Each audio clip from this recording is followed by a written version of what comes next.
Hello students, ये video chapter foreign exchange rate playlist का part 1 है।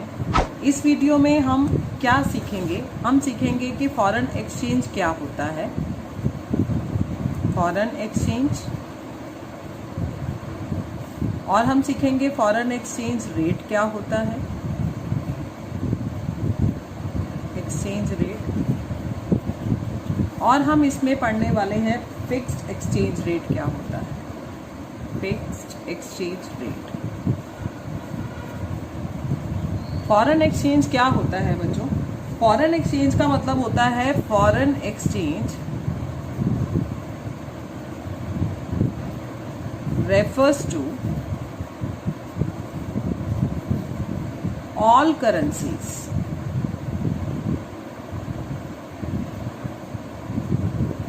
other than domestic currency.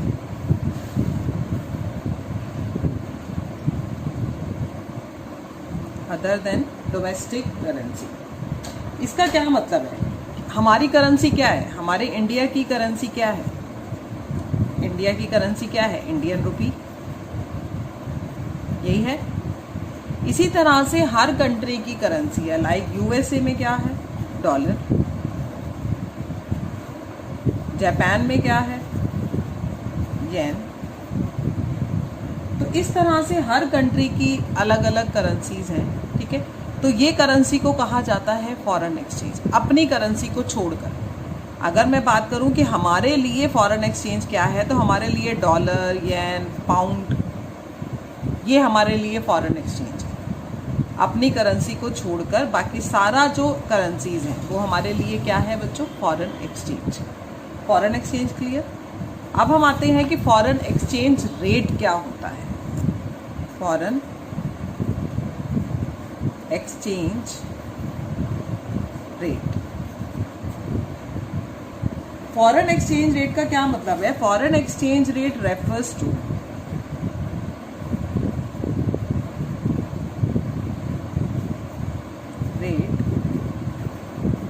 refers to the rate at which currency of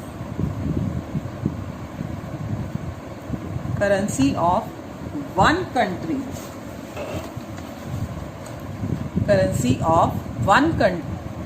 can be exchanged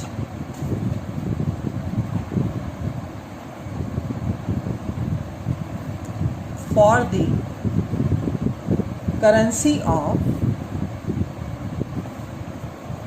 other country। यानी कि मैं जिस rate से अपनी करेंसी को दूसरी कंट्री की करेंसी के बदले में एक्सचेंज करती हूँ, तो उस रेट को कहा जाता है foreign exchange rate. For example, अगर मुझे एक यूएस डॉलर लेना है तो उसके लिए मुझे ₹60 देने पड़ते हैं इंडियन करेंसी में। मैं इंडियन हूँ, मुझे अपनी करेंसी को डॉलर में कन्वर्ट करना है, तो डॉलर का $1 लेने के लिए जो मैंने ये ₹60 दिए हैं, ये ₹60 मेरा फॉरेन एक्सचेंज रेट है। तो फॉरेन एक्सचेंज रेट का क्या मतलब हुआ कि अपनी करेंसी को जब हम किसी और देश की करेंसी में कन्वर्ट करते हैं, तो जिस रेट से हम कन्वर्ट करते हैं, that rate is called foreign exchange rate. Clear है ये बात? मैंने आपको 2 डिफाइन बताई, फॉरेन एक्सचेंज क्या होता है, फॉरेन एक्सचेंज रेट क्या होता है, ठीक है। अब हम चलते हैं types of foreign exchange rate पर। अब मैं आपको बता रही हूँ types of foreign exchange rate. किस किस टाइप के फॉरेन एक्सचेंज रेट होते हैं, मैं अब आपको वो बता रही हूँ। पहला बता रही हूँ मैं आपको, पहला होता है फिक्स्ड एक्सचेंज रेट।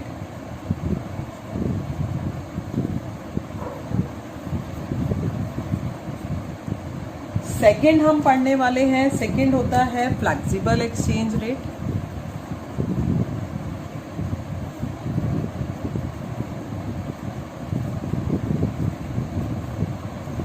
थर्ड होता है manage floating exchange rate, manage floating exchange rate. 3 तरह के फॉरेन एक्सचेंज रेट होते हैं, fix exchange rate, flexible exchange rate, manage floating exchange rate. तो हम इस वीडियो में फिक्स एक्सचेंज रेट की बात करेंगे कि फिक्स एक्सचेंज रेट क्या होता है। फिक्स नाम से ही पता चल रहा है बच्चों, फिक्स्ड एक्सचेंज रेट, ये नाम से ही पता चल रहा है ये वो एक्सचेंज रेट है जो फिक्स रहता है, जो नहीं बदलता है। फिक्स का मतलब कैसे रहना, सेम रहना। एक्सचेंज रेट फिक्स रहता है यानी कि उसमें कोई भी तरह की कोई भी अप एंड डाउन्स नहीं होती हैं, और इसे हर अपनी कंट्री की गवर्नमेंट जो होती है वो फिक्स करती है, ठीक है, करेंसी। और हर करेंसी की जो करेंसी है उसका रेट जो है हर कंट्री की गवर्नमेंट फिक्स करती है। ये फिक्स एक्सचेंज रेट के अंदर हम 2 टाइप के, और हर कंट्री को क्या करना पड़ता था, गोल्ड की फॉर्म में, गोल्ड या फिर अदर करेंसी के रेट द्वारा जो था इस फिक्स एक्सचेंज रेट को फिक्स किया जाता था, गोल्ड के द्वारा या अदर करेंसी के द्वारा। तो ये कैसे गोल्ड या कैसे अदर करेंसी के साथ इसको फिक्स किया जाता था और हर देश की गवर्नमेंट इसको फिक्स करती थी, अब वो हम आगे सीखते हैं। वैसे तो ये चीज़ आपके सिलेबस में नहीं है, बट हम ये जानना ज़रूर हमें ज़रूरी है कि क्या था पहले, स्टार्टिंग कैसे हुई थी इसकी, ठीक है। तो यहाँ पर हम 2 एक्सचेंज रेट फिक्स में पढ़ने वाले हैं। एक पढ़ने वाले हैं हम gold standard system of exchange rate, और एक पढ़ने वाले हैं हम adjustable peg system of exchange rate. तो सबसे पहले गोल्ड एक्सचेंज रेट सिस्टम की बात करते हैं कि ये क्या था। Gold standard system of exchange rate, ये क्या था। इसमें क्या था कि हर कंट्री, ठीक है, जैसे अगर मान लो हर कंट्री को अपनी करेंसी को क्या करना होता था कि गोल्ड के साथ फिक्स करना पड़ता था, यानी कि हर एक कंट्री को अपनी करेंसी की वैल्यू को गोल्ड से मेजर करना पड़ता था। जैसे कि मान लो मेजर हुआ कि 1 US डॉलर जो है, 1 US डॉलर जो है वो किसके बराबर है, 10 ग्राम गोल्ड के। और मान लो 1 पाउंड, 1 पाउंड जो है वो जो है, ठीक है, जो 1 पाउंड है वो हमारा जो है वो किसके बराबर है, 20 ग्राम गोल्ड के। यानी कि अगर 1 पाउंड किसी को लेना है, 1 पाउंड अगर किसी को लेना है तो आप रेट देखो, आप इसको देखें, यानी कि उसको 20 ग्राम गोल्ड की ज़रूरत है। अगर डॉलर को पाउंड में कन्वर्ट करना है तो पाउंड तो 20 ग्राम गोल्ड के बराबर है, और डॉलर जो है वो 10 ग्राम गोल्ड के बराबर है। तो उसको कितने डॉलर देने पड़ेंगे कि उसको 1 पाउंड मिले, 2। तो यानी कि अब हर कंट्री को ना अपनी करेंसी को गोल्ड की टर्म्स में मेजर करना पड़ता है। तो ऐसा जो फिर ये सिस्टम था ना, धीरे धीरे ये सिस्टम को बंद कर दिया गया। अब जब इस सिस्टम को बंद करा गया तो उसके बंद करने का क्या कारण था कि जब फर्स्ट वर्ल्ड वॉर हुआ था तो हर कंट्री को, गवर्नमेंट को अब ज़्यादा से ज़्यादा खर्चा जो करना था वो वॉर वाली गुड्स के ऊपर करना था, वेपन्स वगैरह के ऊपर करना था, वो वाली चीज़ें हमारे को चाहिए थी। तो उन खर्चों को पूरा करने के लिए अब उनको क्या चाहिए होगी, ज़्यादा करेंसी चाहिए थी कंट्रीज़ को। अब ज़्यादा करेंसी को लेने के लिए कंट्री को किसकी ज़रूरत पड़ती थी, गोल्ड की, क्योंकि गोल्ड को ही तो उन्होंने फिक्स किया करेंसी से। यानी कि अगर गोल्ड रखेंगे तो हम नोट को इशू कर सकते हैं, गोल्ड है तो नोट इशू हो रहे हैं। तो क्या हुआ कि अब गोल्ड को बढ़ाना तो बड़ा मुश्किल था एकदम से। तो एकदम से जब गोल्ड को बढ़ाना मुश्किल था तो ऐसी सिचुएशन में उन्होंने गोल्ड के झंझट को छोड़ा और क्या करना शुरू कर दिया, नोट प्रिंट करना शुरू कर दिया। अब नोट प्रिंट करना शुरू करा तो उससे क्या आ गया, इन्फ्लेशन। दूसरा इसका क्या कारण था कि 1930 में देश में ना बहुत ज़्यादा डिप्रेशन आया था वर्ल्ड में, ठीक ठीक है, बहुत ज़्यादा जो है वो डिप्रेशन आया था। डिप्रेशन का मतलब हो गया कि बहुत अनएम्प्लॉयमेंट है, बहुत ज़्यादा जो है वो डिमांड कम होती जा रही है, इन्वेस्टमेंट कम होती जा रही है। अब ऐसी सिचुएशन से भी तो इकोनॉमी को बाहर आना था। अब ऐसी सिचुएशन में भी इकोनॉमी को बाहर आने के लिए बच्चों आपको पता है किसको बढ़ाने की ज़रूरत है? मनी सप्लाई को इंक्रीज करने की ज़रूरत है। और अगर अब मनी सप्लाई को इंक्रीज करने की ज़रूरत है तो ज़रूरी बात है, फिर वही बात आ गई कि गोल्ड रिजर्व को बढ़ाकर ही मनी सप्लाई को बढ़ाया जा सकता था। अगर गोल्ड रिजर्व बढ़ेगा तो ही मनी सप्लाई को बढ़ाया जा सकता है। तो क्या हुआ कि इस सिस्टम में भी अब गोल्ड की रिजर्व की ज़रूरत पड़ी और इतना गोल्ड रखना एकदम से पॉसिबल नहीं था। तो कंट्री ने क्या करा, कई कंट्रीज ने क्या करा, इस सिस्टम को छोड़ दिया और फिर उन्होंने एक नया सिस्टम अडॉप्ट किया। इस वाले सिस्टम को छोड़कर फिक्स्ड के अंदर फिर एक नया सिस्टम अडॉप्ट किया जिसको कहा गया adjustable peg system of exchange rate. Adjustable peg system of exchange rate, इसको हम ब्रेटन वुड भी कहते हैं। ठीक है, इसको हम ब्रेटन वुड, यानी कि इसका दूसरा नाम हो गया, पहला नाम है adjustable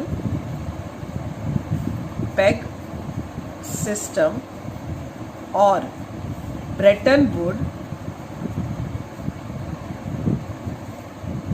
would system of exchange rate. अब हम इसको देखते हैं कि ये सिस्टम में क्या था। तो इस सिस्टम में क्या था, क्योंकि जो गोल्ड स्टैंडर्ड सिस्टम था हमारा एक्सचेंज रेट का, उसमें जो है फ्लेक्सिबिलिटी थी ना, वो नहीं थी। तो इस वजह से ही हमारे को ना एक नया सिस्टम लाना पड़ा। वो नया सिस्टम क्या था, क्या वजह थी उसकी, ठीक है, लाया गया। और इस वजह से क्या हुआ कि सेकेंड वर्ल्ड वॉर के बाद जब ये सिस्टम को जब लाया गया, मैं तब की बात कर रही हूँ कैसे आया ये सिस्टम, कि सेकेंड वर्ल्ड वॉर के बाद 1 जुलाई 1994 में, ठीक है, 1 जुलाई 1994 में अमेरिका के न्यू हैम में एक जगह है जिसका नाम है ब्रेटन वुड। अमेरिका के न्यू हैम में एक जगह है ब्रेटन वुड। वहाँ पर 44 कंट्रीज की जो थी, 44 कंट्रीज के रिप्रेजेंटेटिव की कॉन्फ्रेंस हुई और उस कॉन्फ्रेंस में सारी कंट्रीज के रिप्रेजेंटेटिव इस बात पर एग्री हुए कि डिफरेंट करेंसीज को अब हम डॉलर से पैक करेंगे, यानी कि अब हम डॉलर के साथ जोड़ेंगे। किसके साथ जोड़ेंगे? डॉलर से पैक करेंगे। पैक का मतलब जोड़ना, ठीक है, लिंक करना। तो ये डिसाइड करा गया कि अब हम अपनी करेंसी को डॉलर के साथ जो है वो लिंक करेंगे। और फिर डॉलर के लिए क्या डिसाइड हुआ कि डॉलर को ना एक गोल्ड से फिक्स कर दिया जाएगा। डॉलर को गोल्ड से फिक्स कर दिया जाएगा। वैसे तो देखा जाए तो ये इनडायरेक्ट वे में और कंट्री की करेंसी भी गोल्ड से ही फिक्स हो रही है, लेकिन थोड़ा सा इसमें चेंजेस करने की पॉसिबिलिटी होती थी, इसीलिए इसको एडजस्टेबल बोला गया था। तो डॉलर को जो फिक्स करा गया था वो रेट क्या था, जिस रेट से उस टाइम पर डॉलर को फिक्स करा गया था वो रेट क्या था? वो रेट था कि 1 ounce of gold is equal to 35 US dollar. अब 1 आउंस ऑफ गोल्ड का मतलब है 28.349 ग्राम गोल्ड, यानी कि एडजस्टेबल पैक्ट सिस्टम में क्या हुआ कि सेकेंड वर्ल्ड वॉर के बाद जो अमेरिका में, ठीक है, सेकेंड वर्ल्ड वॉर के बाद 1 जुलाई 1994 में अमेरिका के न्यू हैम में एक जगह है ब्रेटन वुड। वहाँ पर 44 कंट्रीज के रिप्रेजेंटेटिव की जब कॉन्फ्रेंस हुई तो उन सब कंट्रीज के रिप्रेजेंटेटिव में ये बात फिक्स हुई कि अब हम अपनी करेंसीज को गोल्ड के साथ डॉलर के साथ जो है वो जोड़ेंगे, लिंक करेंगे या पैक करेंगे और डॉलर को गोल्ड से फिक्स करेंगे। और डॉलर को किस रेट से फिक्स करा गया? 1 ounce of gold is equal to 35 US dollar, यानी कि 1 आउंस ऑफ गोल्ड का मतलब 28.359 ग्राम गोल्ड। ठीक है, अब क्या हुआ? अब ये सिस्टम भी धीरे धीरे जो था ना, ये सिस्टम को भी बंद करना पड़ा। क्यों ऐसा? क्या इसका मतलब पहले बता देती हूँ। इसका मतलब क्या हुआ कि अगर मान लो कोई भी कंट्री अगर डॉलर देती है USA को, तो USA इस रेट के हिसाब से उस डॉलर को वो किस में कन्वर्ट करके दे रहा था? गोल्ड में कन्वर्ट करके दे रहा था। जरूरी नहीं है कि अगर $35 मैं देने जा रही हूँ तो इसका मतलब मुझे यूएस जो है वो 28.349 ग्राम गोल्ड देगा। क्लियर मेरी बात? तो ऐसा कुछ डिसाइड हुआ और ऐसा होने लग गया। अब जब ऐसा होने लग गया तो धीरे धीरे ना इस सिस्टम को भी कोलैप्स करना पड़ा। ये सिस्टम भी नहीं चला। इस सिस्टम को भी जब खत्म करा, क्यों करा? कि बहुत सारी कंट्री ने उनके पास जाकर क्या करना शुरू कर दिया था, अमेरिका के पास, कि वो डॉलर को देकर गोल्ड में कन्वर्ट कराने लग गए। अब ऐसा करने से अमेरिका के पास गोल्ड का जो रिजर्व था वो कम होने लग गया, और गोल्ड का रिजर्व कम होने लग गया तो 1971 में गोल्ड का रिजर्व जो कम होने लग गया तो 1971 में अमेरिका के प्रेसिडेंट निक्सन ने क्या कहा कि अब वो डॉलर को गोल्ड में नहीं कन्वर्ट करेगा। तो फिर तब जाकर ये सिस्टम भी बंद हो गया, और फाइनली फिर हमारे सामने जो सिस्टम आया that is flexible exchange rate system, जिसको आप फ्लोटिंग एक्सचेंज रेट सिस्टम भी कहते हैं। इस सिस्टम से ही आज भी डिटर्मिनेशन होता है एक्सचेंज रेट का, जिसको हम अपनी नेक्स्ट वीडियो में समझेंगे। तो बड़ी सारी वजह रही कि ये gold system, exchange rate system को ख़त्म करना पड़ा था, जो फिक्स एक्सचेंज रेट सिस्टम था, जिसके अंदर हमने गोल्ड पढ़ा, एडजस्टेबल पढ़ा। क्यों? इसको बंद करने के बड़े सारे कारण थे, ठीक है, मैरिट्स थे, बड़े सारे फायदे भी थे, नुकसान भी थे, बट देखते हुए नुकसानों को, फायदा क्या था कि स्टेबिलिटी थी। क्योंकि आज आप कुछ भी ट्रांजैक्शन करते हो, मान लो फिक्स एक्सचेंज रेट सिस्टम होता तो आज आप जो भी ट्रांजैक्शन करते हो आपको ये डर नहीं था कि आगे जाके डॉलर का रेट बढ़ जाएगा या कम हो जाएगा। स्टेबिलिटी रहती थी, इन्फ्लेशन पर चेक रहता था। इन्फ्लेशन कब आता है? जब मनी सप्लाई बढ़ती है। तो यहाँ तो मनी सप्लाई बढ़ाने के लिए पहले गोल्ड की जरूरत पड़ती थी ना, और जब गोल्ड ही नहीं होता था रिजर्व में ज़्यादा तो मनी सप्लाई भी ज़्यादा नहीं होती थी। तो इसलिए क्या होता था? इन्फ्लेशन की सिचुएशन नहीं आती थी। और एक बहुत अच्छा टॉपिक है इसमें कि ऑटोमेटिक बीओपी एडजस्टमेंट हो जाती थी। बीओपी का मतलब बैलेंस ऑफ पेमेंट की एडजस्टमेंट हो जाती थी। मान लो बैलेंस ऑफ पेमेंट में क्या चल रहा है, for example balance of payment में डेफिसिट आ गया। डेफिसिट का मतलब क्या हुआ कि हमारे इंपोर्ट, हम अगर अपने पे बात करें, वो ग्रेटर हो गए हमारे एक्सपोर्ट से। अब जब हमारे इंपोर्ट जो है हमारे एक्सपोर्ट से ज्यादा होंगे तो क्या हो जाएगा ऐसी सिचुएशन में? ऐसी सिचुएशन में हमारा जो गोल्ड का रिजर्व है वो कम हो जाएगा, क्योंकि हमारे इंपोर्ट ज़्यादा है, हमारे पास से पैसा ज़्यादा जा रहा है। और पैसा को इंपोर्ट करने का मतलब हम बाहर से मंगवा रहे हैं, फॉरेन करेंसी चाहिए। अब फॉरेन करेंसी चाहिए तो ज़रूरी बात है कि गोल्ड देकर डॉलर में कन्वर्ट करना पड़ेगा। तो अब क्या हुआ? गोल्ड रिजर्व कम होने लग गया। गोल्ड रिजर्व अगर कम होने लग गया तो मनी सप्लाई भी क्या होगी इकोनॉमी के अंदर? कम। मनी सप्लाई कम होगी तो प्राइस का लेवल क्या हो जाएगा? कम। ठीक है, मैंने बोला कि ये ऑटोमेटिक बैलेंस हो जाता है। ऑटोमेटिक ये डेफिसिट कैसे बैलेंस हो रहा है वही बता रही हूँ कि अगर बीओपी डेफिसिट में है, मतलब इंपोर्ट अगर ज़्यादा है, एक्सपोर्ट अगर कम है, तो इंपोर्ट के ज़्यादा होने से हमारा गोल्ड रिजर्व कम हुआ, गोल्ड रिजर्व कम हुआ, मनी सप्लाई कम हुई, मनी सप्लाई कम हुई, मार्केट में प्राइस कम हो जाते हैं बच्चों, ये तो आपको पता है, बैंक के चैप्टर में भी आप सीखते हो। मनी सप्लाई कम होएगी तो गुड्स कैसी मिलेंगी? चीपर। अब जब गुड्स सस्ती मिलेंगी तो बाहर की कंट्री हमसे ज़्यादा खरीदेंगी तो हमारे क्या बढ़ेंगे? एक्सपोर्ट। और एक्सपोर्ट तब तक बढ़ेंगे जब तक कि हमारा बीओपी जो है वो बैलेंस में नहीं आ जाता। इट मीन्स हमारे इंपोर्ट और एक्सपोर्ट बराबर नहीं हो जाते। तो इसके ये फायदे थे, बट बड़े सारे नुकसान थे। नुकसान क्या था कि हमें ह्यूज गोल्ड की ज़रूरत पड़ती थी, बहुत सारा सोना रखने की ज़रूरत पड़ती थी, और फिक्स में एक्सचेंज रेट सिस्टम जो था वो एक टाइप का इक्विलिब्रियम एक्सचेंज रेट नहीं था, जहाँ पर दोनों की सेटिस्फेक्शन रहे, मांगने वाले की भी और देने वाले की भी। तो कई सारे ड्रॉबैक थे, कई सारे फायदे थे, फायदों को नहीं देखा गया, बट मेन जो उसका ड्रॉबैक था ना वो ह्यूज, बहुत सारा सोना, जिसको रखना हर कंट्री के लिए पॉसिबल नहीं था। तो धीरे धीरे फिर इस सिस्टम को ख़त्म कर दिया गया और फ्लेक्सिबल एक्सचेंज रेट सिस्टम को लाया गया। तो हमने इस तरह से ये समझा कि फिक्स एक्सचेंज रेट सिस्टम क्या था और कैसे कैसे इसमें चेंजेस हुए, फिर इस सिस्टम को बंद कर दिया गया। तो अब आपने अपनी बुक से इसको एक बार रिवाइज़ करना है, और अगर आपको वीडियो अच्छा लगा हो और तो इसको लाइक और शेयर ज़रूर करें। और अगर अभी तक आपने सब्सक्राइब नहीं किया तो प्लीज़ चैनल को सब्सक्राइब करने के साथ साथ नोटिफिकेशन बेल को भी ज़रूर प्रेस करें ताकि मेरी आने वाली वीडियो का आपको नोटिफिकेशन मिल सके। Thank you.